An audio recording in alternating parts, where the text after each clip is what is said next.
It's my feel-good breakfast show. Call us on your cell phone. Culinary Hotline bling. That can only mean one Welcome thing. to it, to tune into your feel-good breakfast show, Expresso, here on SABC3. Welcome to it as we do on a Wednesday. It's time for the Culinary Hotline bling. Sing, sing, sing. So just before the break, I mentioned that we are going to be talking about quinoa, but I looked at Zola, I was like, quinoa. She nearly had a heart attack. But it's okay. Listen, give us a call, 08391333728, and ask us your culinary questions. We would love to hear from you. We have private chef Neil Anthony in the house and Zola Nene, our favorite chef in the whole wide world. Listen, so here's a question for you guys. Yes. Van Margaret van Graan, alright, op Facebook. Sy sê, môre as jy mossels vars gaan uithaal, hoe maak jy om dit te vries? Moet dit eers gestoom word of skoongemaak word, of kan jy dit direk uit die see uitvries? Hey, so how do you freeze mussels? Do you have to steam it? Do you have to cook it first, or straight out of the sea? First, yeah, I'd cook them and I'd clean them first, and then cook them, and then freeze them. Okay. Otherwise, you run the risk of freezing dead mussels, and then when you cook them, because they'll die in the freezer, then you don't know, so you'll get really sick. But if you cook them, all the ones that open are obviously good to eat. All the ones that stay closed, you chuck away. Then you can freeze the ones that are good. Okay, so how would you reheat them then? Then you can cook them in a broth. You can steam them again. You can, cook them in I think the most important thing way. is to take them out the night before, so you sort of slowly defrost them. Don't try to cook them from frozen. And then, like we said, just broth, saute, anything like that. Okay. But obviously, trying to eat them fresh. Yeah. I mean, that's the best. Absolutely, that is the best. Yeah. That's the way to roll. Yeah, and try not to overcook them before you actually Definitely. freeze them, if you're going to freeze them. All right, cool. Gently, be gentle with it. Be gentle with the mussels. Gentle with your mussels. So here we go. Maddie Anthony also sent a question on Facebook. She says, good morning. Please give me an idiot-proof recipe for basic quinoa. Mine is always a little hard. There's the little bits, even when I do follow the steps. Okay. The ratio for cooking quinoa is 1 part So this is it. dry, quinoa, raw quinoa. Yes, quinoa, not quinoa. I know, Zola. To 2 parts water.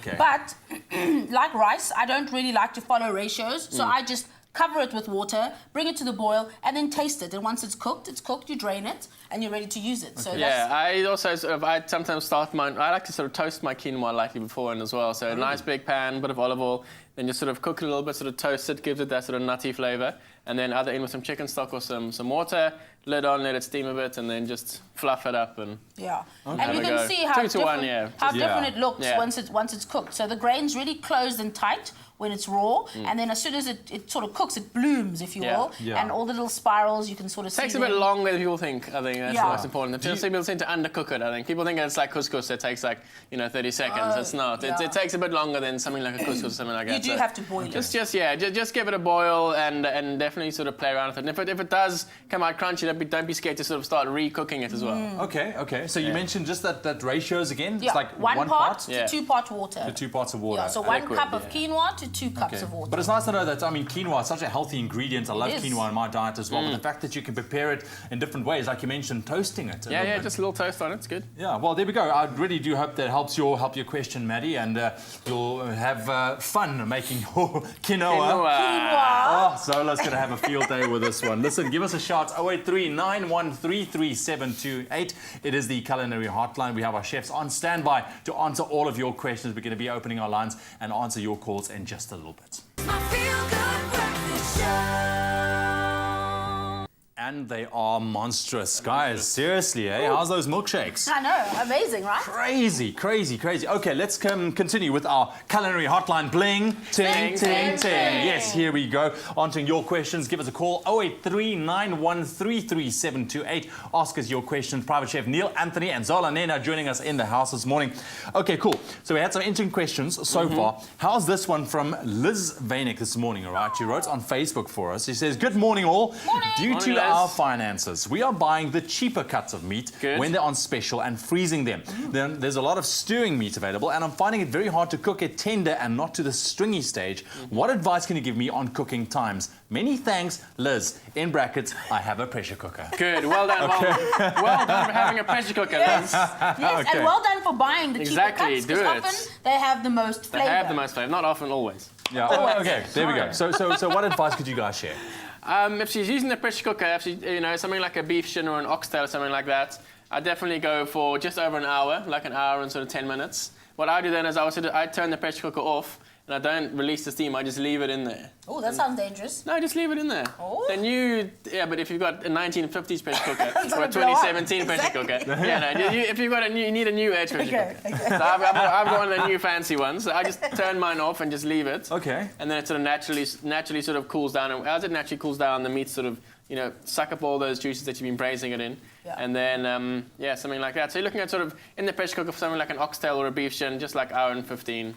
Okay. And it's important to braise it, like Neil said, because it does need moisture in order to sort of break down all the cartilage and all the fiber. If you think about it sort of practically, it's muscle that works a lot on an animal. So it's got a lot of tension. gonna be tough, You know, like your muscles tense. You don't want to My eat. Wait your muscles, biceps. not Don't want to eat. Do you know what I mean? So you've got to cook it for a really long time to break down all those fibers. So yeah, you need a lot of moisture and you need a lot of cooking time. Okay, So okay. If you don't have a pressure cooker, you can actually cook something like oxtail for about 3 hours at least. yeah. And nice low and slow, baby. Low and slow. Absolutely. Low and Do it on slow. the And stove slow. top, or you Yeah. can just pop it into Pop the it in the oven, oven. very low temperature, 160, Yeah. covered, and then leave it to braise for. Liz, there you go. Low and slow. Low and slow, Remember baby. that. I like that. Low and I like slow, that. Liz. Here's another question.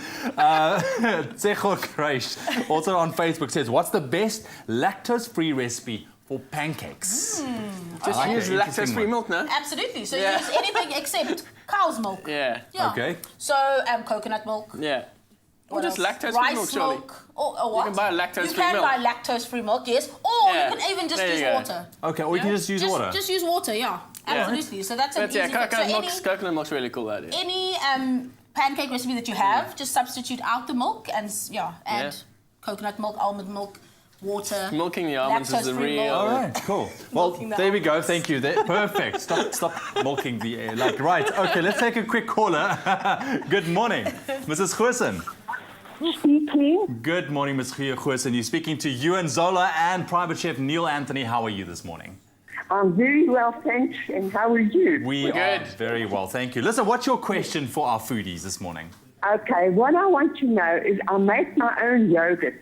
And it comes out more like drinking yogurt, and I want to thicken it. How do I do that? Okay, You need to okay, hang it. interesting. You need to Yeah. just strain it. Or Yeah, hang you it, need to hang it in a cheesecloth or a muslin cloth, and all that excess will drip away, and you'll end up with almost like labneh, which is that sort of real thick, delicious, yeah. creamy yogurt.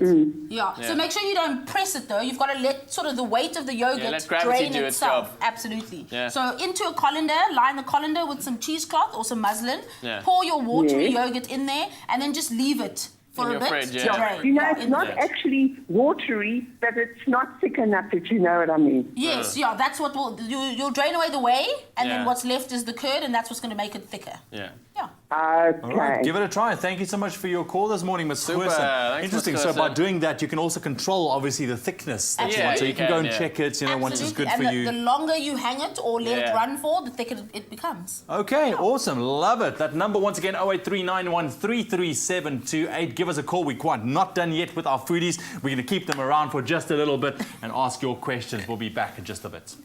It's my feel-good breakfast show. Call us on your cell phone. Culinary Hotline Bling. That can only mean one thing. Yeah, Culinary Hotline, bling, ting, ting, ting. Here we go, here we go. Give us a shout, 0839133728.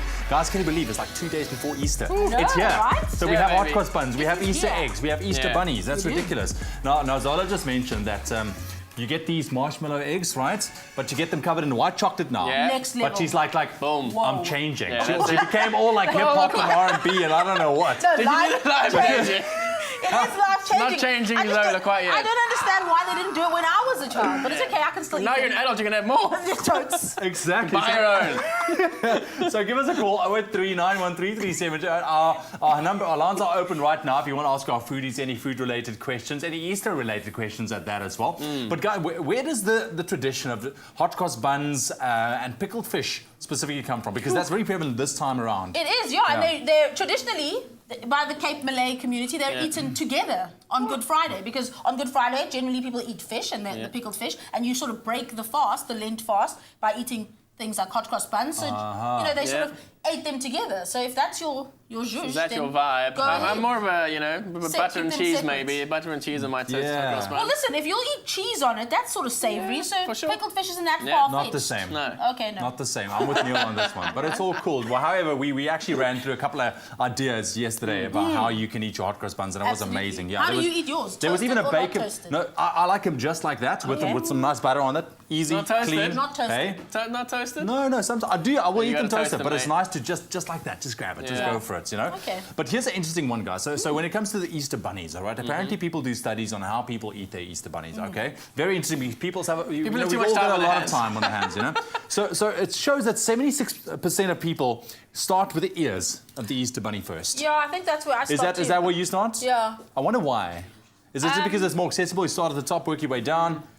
I You like to... don't want to hear him eating the rest of him. I like to, I like to bite off the ears and then put milk in there. Yeah. And then And then suck drink and the then milk drink it out, and yeah. eat the I've chocolate. never. Yeah. That is such a good idea. I know. Yeah.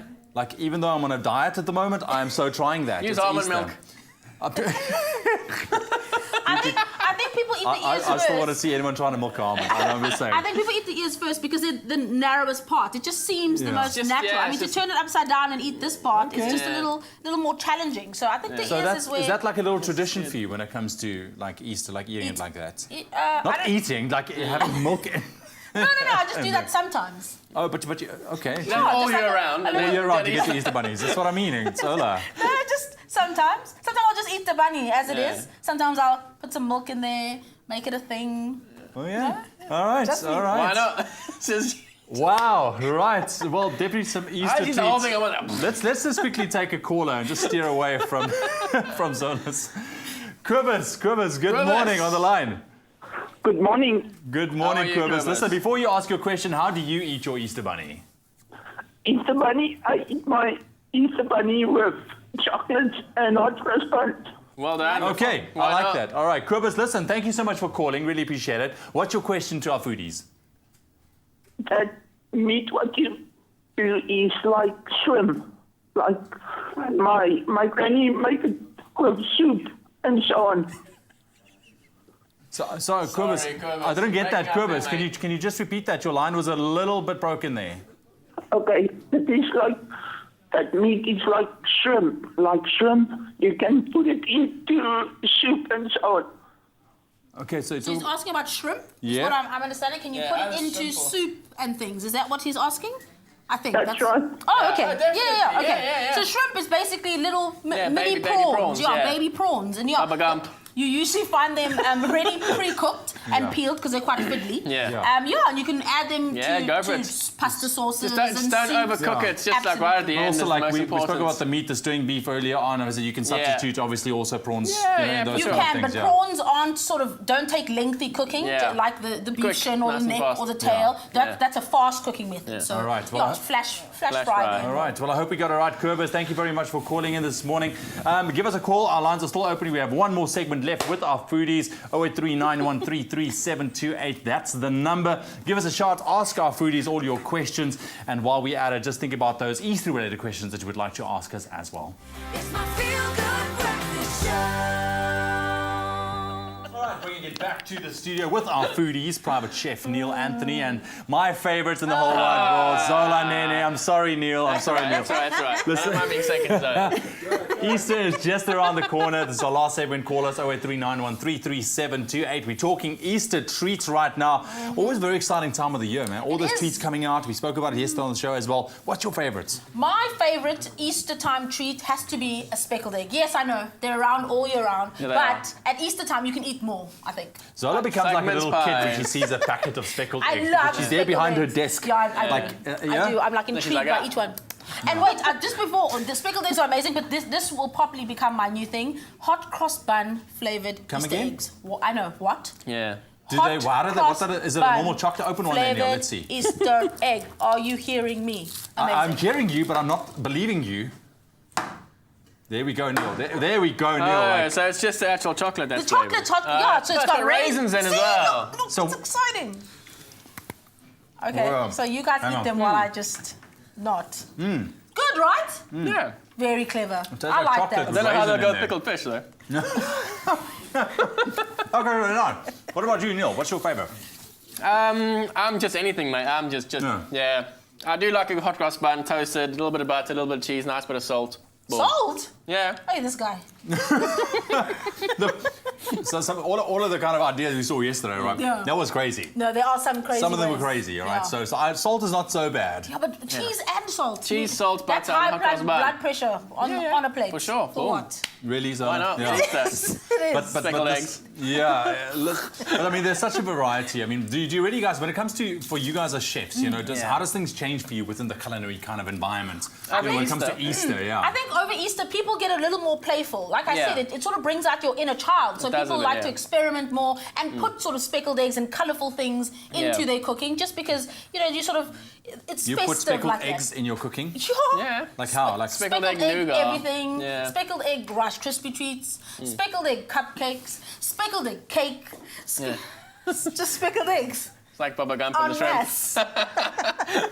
I think she likes speckled eggs. Yeah. I do. I think it's safe to say. But guys, you know, as a kid, for me growing up, already one of my ultimate favorite things, and I don't eat a lot of sweet stuff around. No, So this good. was probably the first kind of sweet thing I've had, besides yesterday about the dark chocolate. Besides the milkshake. And the day And before that. the day before that, That's okay, cool. well, but This these morning. guys, these hard Okay, so candy yeah, I hate chocolate those. So eggs. how do you eat those? Those ones, Nah. I'm disturbed by watching kids I eat them. take. They sort of suck No, the white off of no, them and they're like yeah, it's all faces over the full of place. it. You lick the Yeah, top. no. You lick the top part to soften it a little bit, and then you Okay. bite into it, and then you start nibbling away. I see. All I the way see. to the bottom, and then I and when you get see. here, your patience is through, and you just throw the whole thing Yeah. out. You see that? Okay, I don't have patience for that. I just Because want to hammer kids it. usually like suck the whole thing, then No, they I gave like it- give it to you. I give You're it to my like, boy. And then, Yeah. and then I what? give it to my boy, and after like 30 seconds, his whole face is white. It's completely covered, which is really adorable. It's so adorable. Yeah. So there we go. Easter treats, man. Enjoy. Happy Easter for you guys. Happy You too? Easter! Yeah, I'm gonna come to Zola's for some speckled eggs. Okay, It's come gonna on be over. I bet you she's got the She's whole.